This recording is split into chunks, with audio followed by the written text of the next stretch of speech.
Okay, I just finished the revolving sushi, and I'm going to go that way and get some dessert, some bread or like something.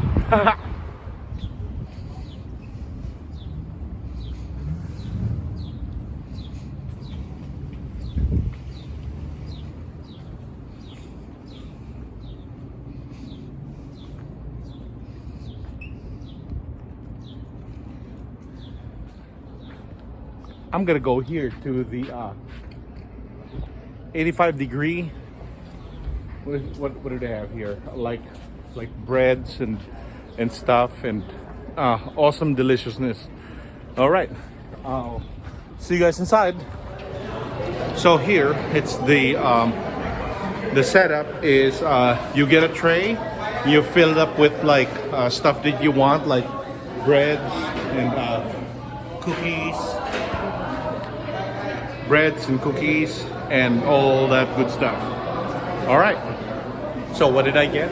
I got this chocolate bun stuff, and I'm getting the egg custard or something, a box for my friends. I'm going back there and give them something, you know, and some hot dogs, and then something with bacon, and I'm gonna get something special for my friend there. So my friends gave the cake, and now I'm waiting for another friend who'll pick me up, and we're gonna hang out. Now I'm in a paleta bar, and they got all this.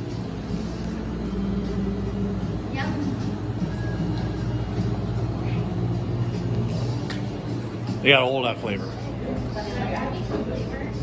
What flavor did I get? Taro. I gotta stay dedicated. And it's just creamy and awesome. This is a brilliant idea, worthy of the Nobel Prize. And now I'm having this Paris baguette, boulagier, I don't know, boulaglego. Goddamn bread. My friend said, "Goddamn bread." I'll tell you what. And he ends up being like one of the fucking the ones that comes out like on top of everybody, top of the food chain type of guy. Yeah. But and this other chick, there's this chick and this guy. They're trying to get to like this city where he's like, oh, this is like the Mecca where he's going. And it's like it's a safe haven and everything. Yeah. And she is like really pretty, and she uses that to her advantage because she realizes like the guy's useless. This guy, what can he do? He can't do shit. Yeah. So, but she uses like her sex as like a weapon type of thing, and she becomes like that's power, like desire. Dude, it's really cool. That's my value. It's a cool concept. It has different concepts about like how would you survive in this world, you know? Yeah. And it actually touches upon stuff like that. It's also got like religious elements, but it's actually the majority of it is like these people just surviving in different ways they can and how they do it.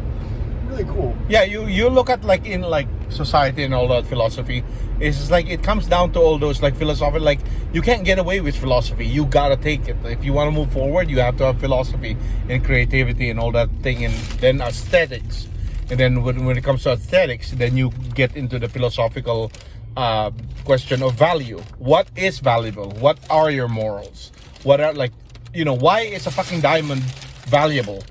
What's so important about it? What can it do? Yeah. Because like then you go to Karl Marx, like freaking the three things. Well, diamonds started apartheid too. That was like the whole thing about business wars. You use value, exchange value, and fetish value. Diamond now falls under fetish value.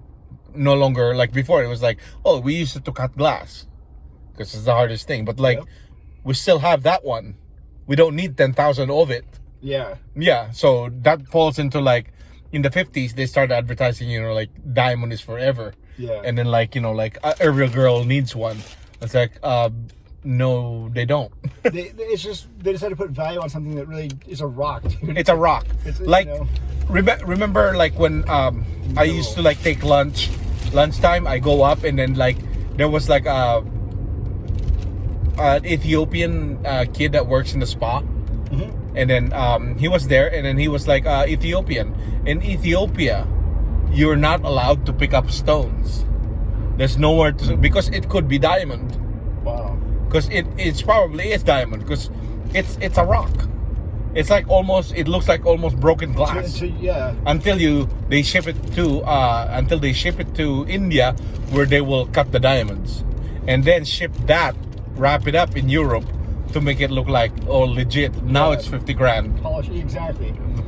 They polish it in India. They cut it, polish it in India. They find it in Africa. Yeah. But no one in Africa is allowed to like mine or anything, or otherwise.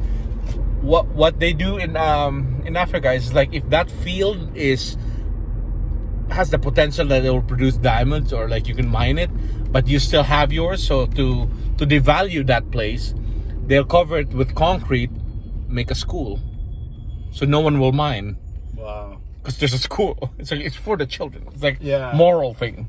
Yeah. But I don't know. But they do it but they have their own reason for doing it. They don't do it for the purpose of like, oh, we're helping these kids out. Yeah, we're going to school. It's like, no, you bastards, you do it because you're controlling. You're controlling it. You want to devalue the land, and Yep. If I can't have it, no one can. Yep. That's what that. Yeah, Europeans did it.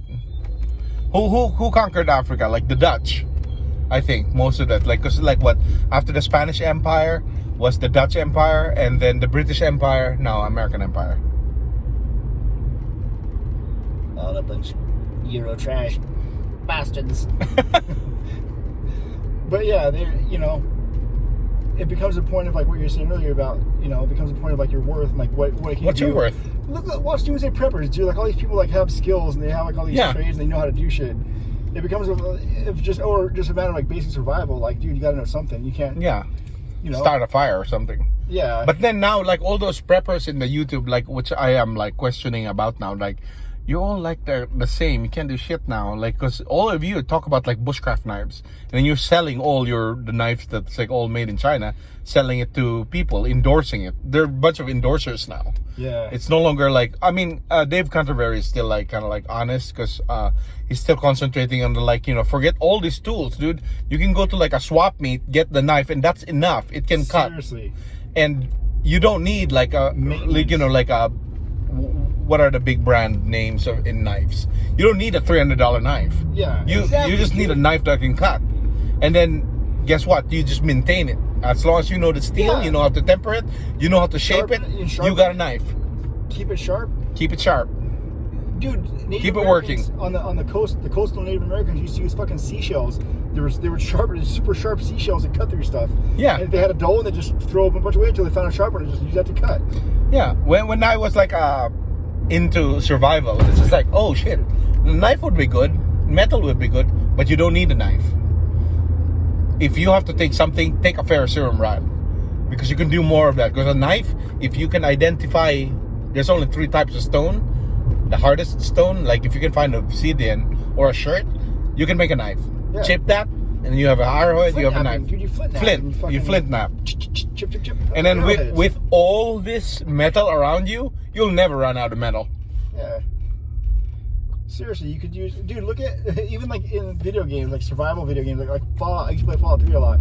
They had like rebar, weapons, concrete, like rebars. A club was rebar, and a big old chunk of concrete on the end. Yep. They'd use like fucking saw, like a chain, motorcycle chains and all kinds of different shit for all kinds of weapons. You don't need. Yeah, you're right. You don't need a fucking. What's a $300 knife gonna? What's just the price? Then it becomes just like a fashion statement. Like, oh, I got a fucking a goddamn Gucci jacket. Well, I got a fucking I can't even think of any expensive knives. I mean, I knew buck knives used to be back in the day, and Benchmark, but now they got so many knife makers out there. Benchmade is like freaking expensive. They are the $300 knife now. Or like the Smith & Wesson knives and all that shit. Yeah. There are some expensive ones.